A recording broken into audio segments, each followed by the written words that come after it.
爱听故事的小朋友，我们一起来探索。Hello， 小朋友，我是你们的好朋友贝雪阿姨。今天我们很谢谢来自于台南的巧巧跟晨晨替我们带来片头曲哦。巧巧跟晨晨很喜欢阿姨的故事，阿姨要跟你们说谢谢，谢谢你们的收听与支持哦，非常感恩。Well, thank you very much. 今天我们要说的故事是小狐狸的香香饼干。小朋友，你们在日常生活中有没有等待的经验呢？比如肚子很饿的时候，等餐厅上菜时，感觉等不及了，好想赶快吃哦。还是觉得厨师正在用心煮我的菜，我越等这个食物就会越好吃呢？让我们一块来听看看这个故事吧。小狐狸在等待时做了什么事呢？小朋友准备好了没？我们的故事要开始咯。在森林里住着一只很淘气的小狐狸，它的名字叫乐乐。今天天气超级好的，待在家里的乐乐跟妈妈说：妈妈，我们可以一起做饼干吗？我好想吃 cheese 口味的饼干哦。妈妈笑着说：好啊，我们一块动手来做饼干吧，一起帮忙准备材料哦。乐乐开心极了，蹦蹦跳跳的一块准备了面粉、奶油、糖、牛奶、鸡蛋跟满满的起司。接着乐乐跟妈妈就开始动手做咯。首先把面粉跟牛奶和在一起，还加入了奶油，搅啊搅，搅啊搅，加入一点点的糖。最后乐乐跟妈妈一块捏啊捏，压啊压，做出一片片的草莓形状的饼干哦。小朋友，你如果做饼干，你想要压成什么样的形状呢？接着乐乐非常用心的把饼干排得整整齐齐，放进烤箱咯。妈妈说，现在放进烤箱要等15分钟哦。乐乐的眉头揪在一起，好久哦，我好不容易做好了，很想现在就吃耶。妈妈摸一摸乐乐的头说，乐乐，你知道吗？其实我们平常吃到的水果也不是想吃就可以马上吃到的啊。像是我们最近吃到的水蜜桃，也是耐心等待桃子树开花了以后，长出来了绿色的果实，一天一天的，绿色的果实才会渐渐的变得又红又甜又多汁啊。如果我们在水蜜桃还没有成熟的时候就把它摘下来，吃起来好酸又好硬，一点都不好吃呢。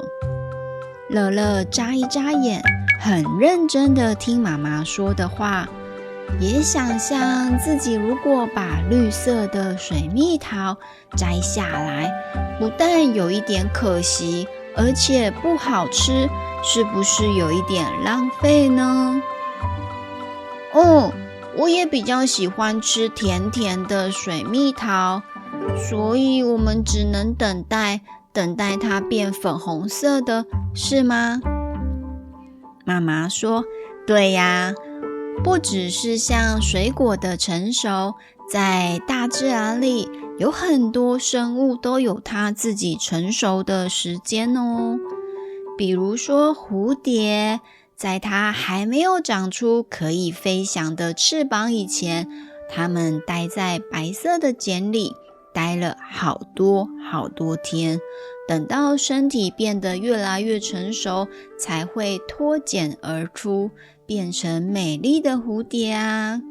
还有春天的花朵，也是等到暖暖的阳光，每天的照顾，还有雨水的滋润，才开始渐渐长出很漂亮的花哦。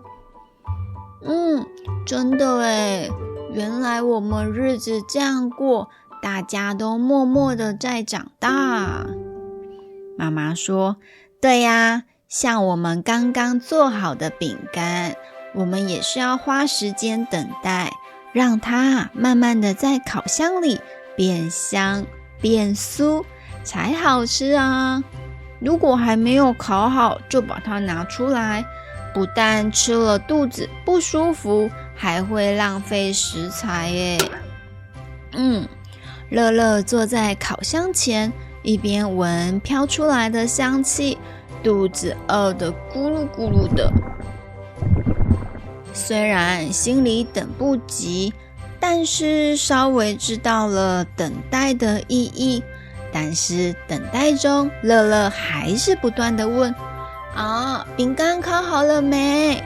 可以吃了吗？还要等多久？好了吗？妈妈非常有耐心的一次一次的回答乐乐，还有10分钟，还有9分钟，还有8分钟。或许等待的时间感觉很漫长，这个时候其实我们可以做一点别的事情哦。刚好朋友来家里玩，邀请乐乐一起玩。乐乐，我们去外面玩鬼抓人哦。乐乐本来还不想去呢，才舍不得离开烤箱嘞。可是既然要等待，不如来做一点好玩的事情吧，来打发时间啊。等待烤饼干的时候，乐乐很开心的跟朋友一起在户外玩着鬼抓人的游戏，跟小熊、小兔玩得好开心哦。一下你追我，一下我追你，不知不觉时间就过去了。当乐乐回到屋子里的时候，传来了香香的味道。妈妈打开了烤箱，香味扑鼻而来。好香哦！烤好了，乐乐咬了一口，还放上了最喜欢的草莓果实。乐乐忍不住跟他的朋友一块分享。小兔、小熊，这是我跟妈妈一起做的，我有耐心等待。刚刚谢谢你们陪我玩，我们一起享用吧。从那一天起，乐乐开始学会了用心等一下，因为他知道多等待，当时机成熟的时候，就可以享受又香又甜的结果咯。小朋友喜欢这个故事呢？你呢？你在等饼干跟餐点或礼物的时候，也会像乐乐一样找一点好玩的事情一起做吗？欢迎跟飞雪阿姨或是跟爸爸妈妈一块聊聊哦。下一集阿姨要说有关2只阿喵的无菜单餐厅，请记得收听哦。喜欢阿姨故事的朋友，请记得点赞鼓励，分享给你的好朋友一块收听。今天我们就说到这里咯，谢谢你们的收听，拜拜。